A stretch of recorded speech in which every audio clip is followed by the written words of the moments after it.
Hello દોસ્તો, કેમ છો? મજામાં ને? હું પણ મજામાં છું. તો આજે આપણે બનાવીશું સુવાની ભાજી, ચણાની દાળ. તો ચાલો બનાવીએ. તો આપણે કઢાઈમાં થોડું તેલ ગરમ કરી લઈશું.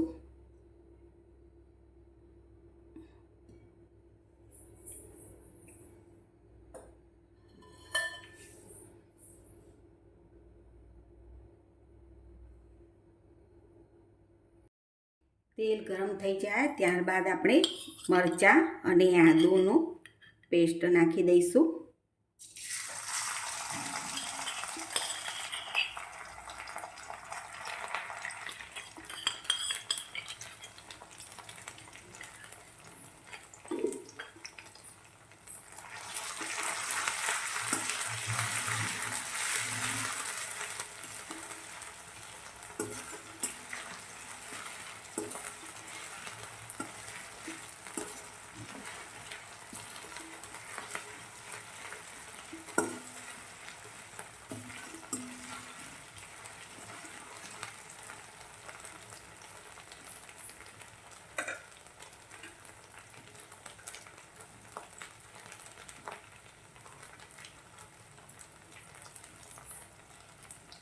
ત્યાર પછી આપણે ચણાની દાળ પલાળી હતી તે આપણે નાખી દેવાની છે.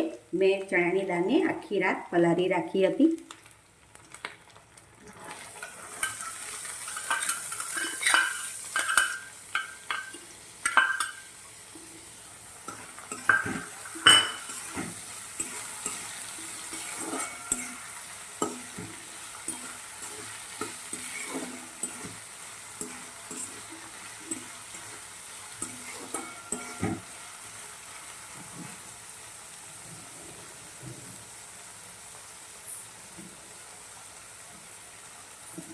તેના પછી આપણે સ્વાદ પ્રમાણે મીઠું નાખી દઈશું.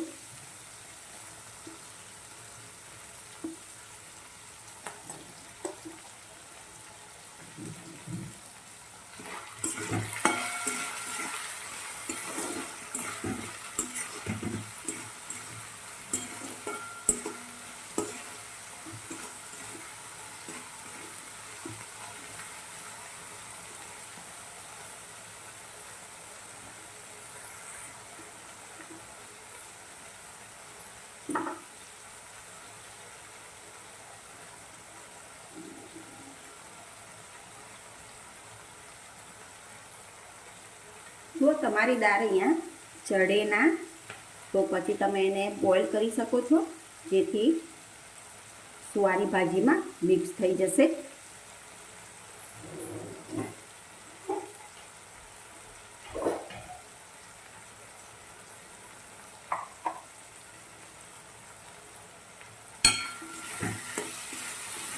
આને આપણે ધીમા તાપે થવા દેવાની છે.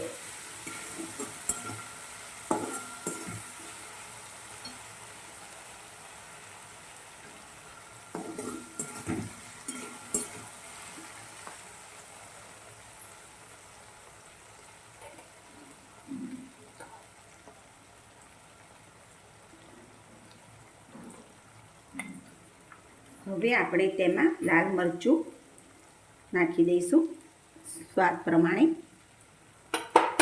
અને તેના પછી ગરમ મસાલો નાખી દઈશું અડધી ચમચી,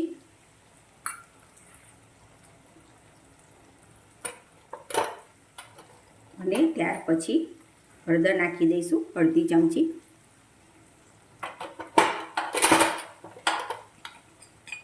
અડધી ચમચી ધાણા જીરું નાખી દઈશું, અને હવે આપણે તેને મિક્સ કરી દઈશું.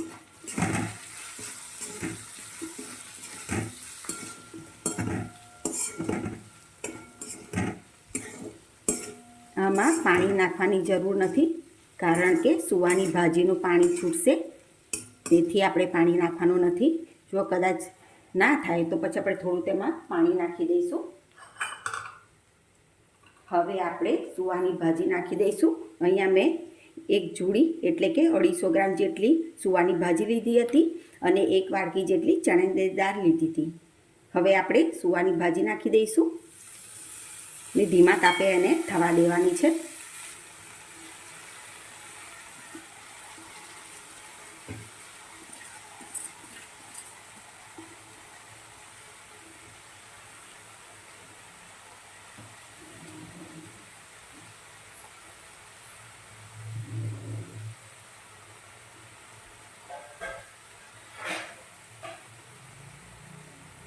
હવે આપણે તેને ધીમા તાપે 10 થી 15 મિનિટ સુધી થવા દઈશું.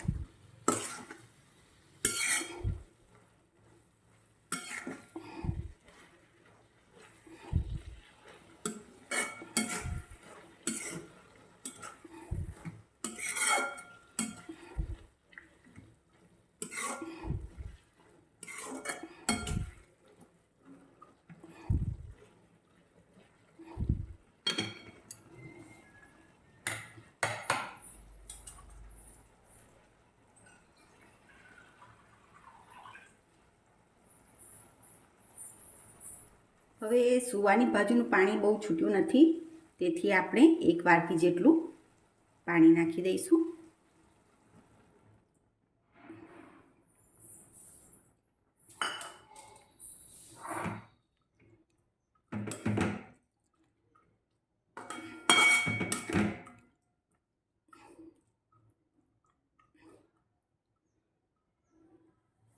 અને હવે ફરીથી ઢાંકીને તેને થોડી વાર થવા દઈશું.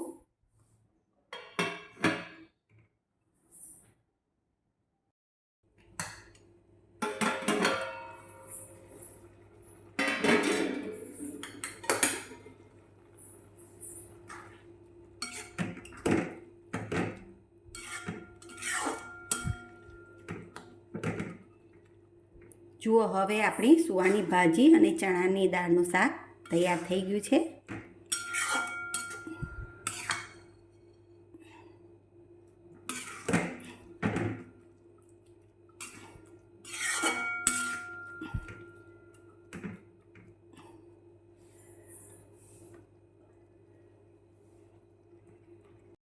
શાક તો તૈયાર થઈ ગયું છે. હવે આપણે બનાવી દઈશું ગરમ ગરમ રોટલી.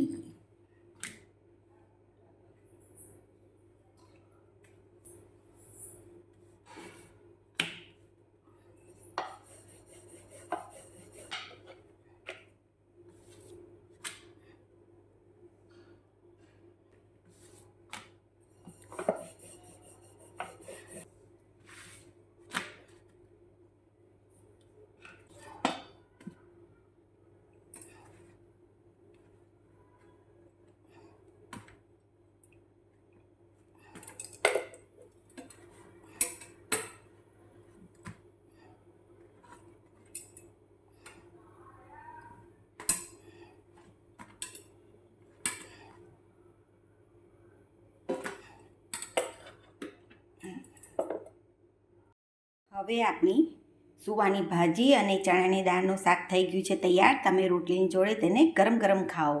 અને હા, આ શિયાળોની ઋતુમાં એકવાર જરૂરથી જ બનાવજો.